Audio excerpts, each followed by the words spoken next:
대학원 휴학했을 때 일인데요. 그때 모처럼 자유시간도 생기고 이전과는 좀 다른 일을 해보고 싶다는 생각이 들어서 서울의 한 현대미술관에 주최하는 전시에 도슨트로 참여한 적이 있어요. 지금은 국립현대미술관이 된 옛 기무사 건물에서 한 전시였는데 그 경험이 저한테는 굉장히 독특하면서도 좋은 기억으로 남아있어요. 왜냐하면 전시의 규모가 꽤 돼서 일단 수십 명의 참여하는 작가들의 작품을 자주 가까이서 볼 수 있다는 것만으로도 되게 좋았고, 특히 제가 관람객분들한테 이렇게 전시 작품에 대해서 설명하는 것을 제가 뭔가 현대미술 혹은 동시대 미술에 대해서 많은 지식이 있는 게 아님에도 불구하고 이렇게 관심 가지고 들어주시고 뭔가 때로는 혼란스러워 하시고 그런 것들이 굉장히 재밌는 기억으로 남아있어요. 그 전시를 주최한 현대미술관 측에서 그 다음 전시에 대한 도스트도 모집한다 해서 바로 지원하게 됐거든요.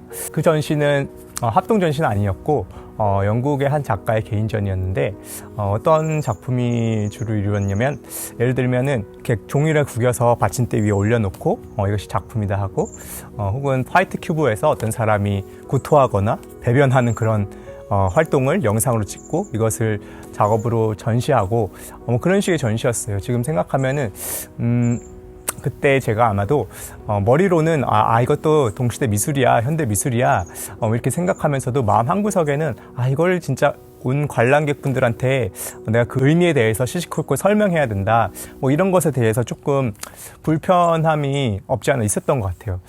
그래서 양해를 구하고 도슨트 교육을 중간에 중단하게 됐습니다. 지금 생각하면 좀 아쉽죠. 사실 재밌는 경험이 됐을 것 같은데, 그래서 항상 이 현대미술, 동시대 미술이 뭔가 되게 어렵고 난해하게 느껴지면서도 계속 그것을 감상하고 싶은 그런 어떤 매력이 있는 것 같아요. 그래서 그 실체가 뭘까 이런 생각이 늘 궁금했고, 한편으로는 또 제가 가끔 이렇게 창작욕이 올라올 때 어떤 걸 만들고 막 그러는데, 이것은 지금의 동시대 미술과 어떤 관련이 있을까? 나도 무엇을 만드니까 나는 아티스트인가?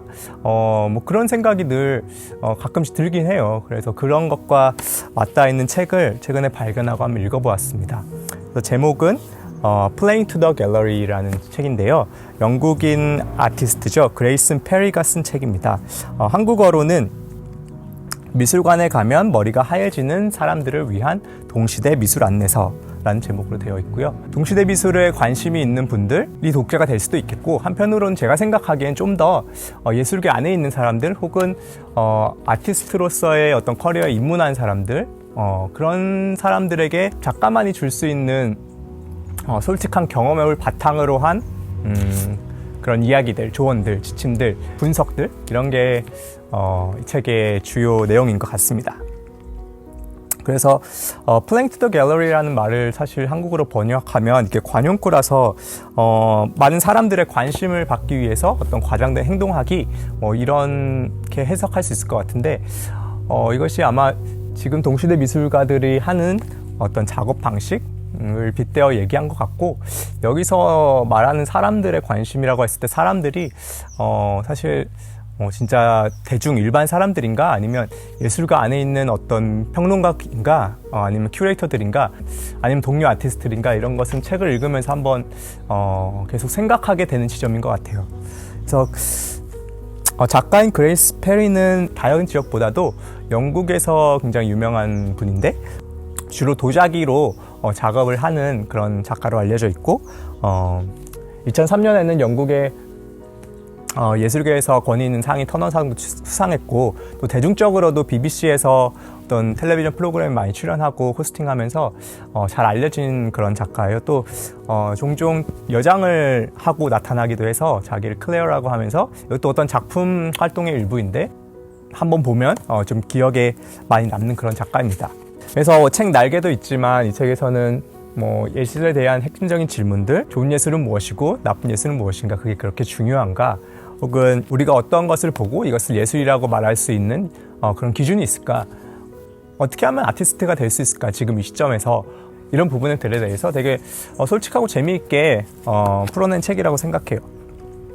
이 책의 전반적인 기조는 누구든지 사실 예술계로 들어와서 예술품을 감상하고 그리고 창작도 하고 예술가가 될 수 있다, 그것을 환영한다, 이런 느낌이 굉장히 강한 책이긴 한데, 사실 전반부를 읽다 보면은 결국에는 예술의 질을 결정하는 것은 일반 대중이 아니라 예술계 안에 있는 사람들, 특히 평론가나 큐레이터 이런 일을 하는 전문적인 사람들이어야 한다. 그리고 예술가가 되려면 적어도 미술사에 대한 기본적인 지식은 갖추고 있어야 되고 지금 어떤 맥락에서 내가 작품 활동을 하는지 치열한 고민이 있어야 된다. 결국 읽어보면은 그런 결론에 도달하게 돼요. 근데 사실 이것을 그러니까 권위적으로 너네들 좀 알고 미술품 관상해라 이런 것이 아니라 좋았던 점은 이 사람이 아티스트로서 예술계 안에 있기 때문에 예술계 안에서 이루어지는 좀 말도 안 되는 그런 부분들에 대해서 비판하기도 하고 좀 비꼬기도 하면서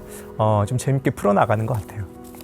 예를 들어서 이 책에 나와 있는 내용 중에 무엇을 보고 우리가 이것이 예술이다 아니다 얘기할 수 있을까 이런 얘기를 해요. 어떤 힙스터들이나 돈 많은 사모님들이 와가지고 어떤 것을 보고 있고 되게 그것을 잘 이해 안 된다는 표정으로 어리둥절하고 있으면 이것이 예술이다. 혹은 쓰레기 하치장 테스트라 그래가지고 어떤 것이 쓰레기 하치장에 쓰레기통이 버려져 있는데 어떤 지나가는 사람들이 보고 이거 예술작품 아니야? 이렇게 얘기하면 그 예술작품 맞다 이런 이야기를 하고 있어요. 사실 이건 좀 우습게 표현한 부분이고 그럼에도 불구하고 작가가 그레이슨 페리가 강조하고 있는 부분들은 이것이 정말 예술이라는 맥락, 예술계 안에 어떤 갤러리에 전시되었는지 아니면 미술사적으로 어떤 그런 맥락 속에 있는지 이것을 잘 파악해야 된다. 이런 이야기를 전반부에 하고 있습니다. 그래서 이런 챕터가 있는데 예술은 여전히 우리에게 어떤 충격을 줄 수 있을까? 우리가 이미 본 어떤 새로운 것들은 다 지나간 것이 아닌가? 이런 것에 대해서 얘기하면서 사실은 20세기 중후반까지 작업들이 예술의 경계를 계속 허물고 확장하고 이런 식으로 지나해 왔다. 그렇기 때문에 이제 어떤 신선한 충격을 줄 수 있는 새로운 형식이나 개념 이런 것들은 나오기가 힘들다. 그래서 어떤 작가가 아티스트가 무엇을 만들고자 할 때 이것이 뭔가 사람들에게 엄청난 충격을 주고 쇼킹한 것인가 내가 그런 식으로 표현하고 있다. 이런 것에 대해서 이제는 집착할 필요도 없고 그것 자체가 굉장히 구식인 옛날 것인 그런 방식이 되었다는 거예요. 그러면 지금에 와서 어떤 것들이 최전선에 있다고 얘기할 수 있느냐? 이랬을 때는 작가는 결국 그것은 자기 자신의 고유한 이야기에서 출발할 수밖에 없고 혹은 그 당시의 정치적 상황들 왜냐하면 정치적 상황이라는 것은 계속 변화하고 계속 새로운 것이 나올 수밖에 없으니까 그런 이슈들에 대해서 다루는 것이 각광을 받을 수밖에 없다 요즘은. 그렇기 때문에 제가 받아들이기로는 어떤 형식에 대해서 개념에 대해서 이제 더 이상 철학적으로 되게 어떤 새로운 것을 주려고 너무 그런 것에 얽매이기보다는 자기 자신의 스토리에 기반한 그 고유한 진정한 이야기들을 해나가는 것이 중요해졌다 이런 얘기가 있어요. 이건 좀 도움이 되는 이야기인 것 같은데 결국에는 많은 어떤 창작가 예술가들이 글을 쓰는 사람이든 음악을 하는 사람이든 어떤 자기의 창작의 모티프가 되는 그런 경험들이 있는 것 같아요. 그것들은 대부분의 경우 좋은 것들도 있지만 좀 아픈 경험들, 상처가 되는 경험들이 되게 많이 있는 것 같고 그것을 창작의 행위로 이렇게 승화시키면서 또 예술가 자신은 치유가 되고 또 사람들과 공감을 하게 되고 울림을 줄 수 있는 것 같아요. 그래서 개인의 어떤 상처로 출발했지만 그것이 어떤 사회 전반의 보편적인 정서와 문제를 건드릴 때 그것이 좋은 예술이 되지 않느냐 그런 이야기도 하고 있고 저 자신도 좀 공감이 되는 부분도 있어요. 이제 마지막으로는 어떻게 한 사람이 한 개인이 예술가, 특히 동시대 예술가가 될 수 있을까 이런 이야기를 하고 있는데 적어도 미대에 가라 이런 얘기를 하고 있어요. 맞는 말이죠. 사실 미대를 가라. 그럼 미대에서 얻는 게 뭘까? 라고 생각해 봤을 때 어떤 사람들이 미대에 오나 이렇게 생각을 해봤어요. 사실 우리가 어떤 직업을 고를 때 제가 생각하기엔 중요한 점이 나의 재능, 그 직업의 의미 이런 것에 대해서 생각해 볼 수도 있지만 사실 그 직업에 속하는 직업군에 속하는 사람들은 어떤 사고방식을 갖고 있고 어떤 라이프 스타일을 갖고 있는가 이런 것도 굉장히 중요한 요소라고 생각하거든요. 그것을 고려했을 때 내가 그 속에서 속하는 사람인가 이게 어떤 직업을 정할 때 저는 아주 중요한 테스트라고 생각해요. 그런데 사실 미대에 오는 사람들 가만히 생각해보면은 이렇게 사회의 보편적인 직업 군에 속한 사람들의 사고방식 혹은 라이프 스타일과는 잘 맞지 않는 사람들이에요. 그러니까 어느 곳에도 속하지 못하는 사람들이 사실 미대에 오는 경우가 많다고 생각하는데 이 저자도 이야기하고 있지만 미대에서 그럼 얻는 경험이 무엇인가? 어떤 사회의 어떤 부분에 한 개인이 속하지 못했다는 것은 사회가 보상하는 방식과는 다른 식으로 사고하고 그런 삶을 살고 싶어하는 사람들인데 사실 많은 경우 이게 되게 안 중요해서라기보다는 중요한 이야기를 하고 있는데 사회가 보상을 해주지 않을 때가 많거든요. 그런 사람들이 한 곳에 모여서 서로 용납되고 서로 받아들여지는 경험을 하고 서로 작품에 대해서 서로 비평도 하면서 그것에 대해서 끊임없이 질문하는 거. 어떤 미래에 간다는 것은 어떤 자의식의 심화 과정이다. 그러니까 내가 자의식이라는 것은 내가 하고 있는 것이 이것이 과연 어떤 의미를 가지는가. 그것에 대한 끝없는 질문이죠. 이런 것들을 이제 커뮤니티를 이뤄서 그 안에서 공동으로 이렇게 한다는 거죠. 물론 미래에 가지 않는다고 해서 아티스트가 될 수 없다라고 얘기하는 건 아니에요. 그 가능성은 열어두고 있지만 이런 과정조차 거치지 않는다면 어떻게 예술가가 될 수 있을까? 좀 작가는 그것은 너무 순진한 생각이다 이렇게 생각하는 것 같아요. 저도 많이 공감은 하지만 사실 미대에 간다는 게 너무 비싸요. 너무 비싸고 사실 방금 말한 이런 경험들을 학교 밖에서는 할 수 없을까? 어떤 커뮤니티들을 통해서 뭐 이런 생각은 자주 들어요. 좀 그런 것들을 마련하고 고민하는 것이 더 중요하지 않은가 이런 생각들이 들고 한편으로는 그런 커뮤니티만 있다면 누구든지 자기의 작품을 그곳에서 공유하고 또 피드백을 받고 작품 활동, 아티스트로서의 활동이 지금도 충분히 가능하겠다 이런 생각이 듭니다.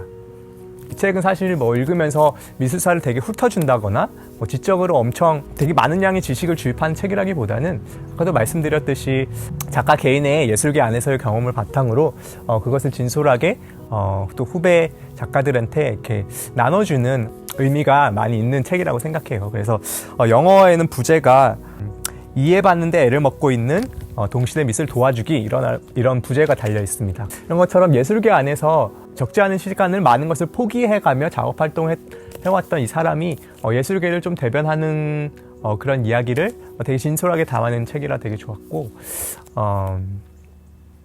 여러분도 한번 읽어보시기를 추천드립니다.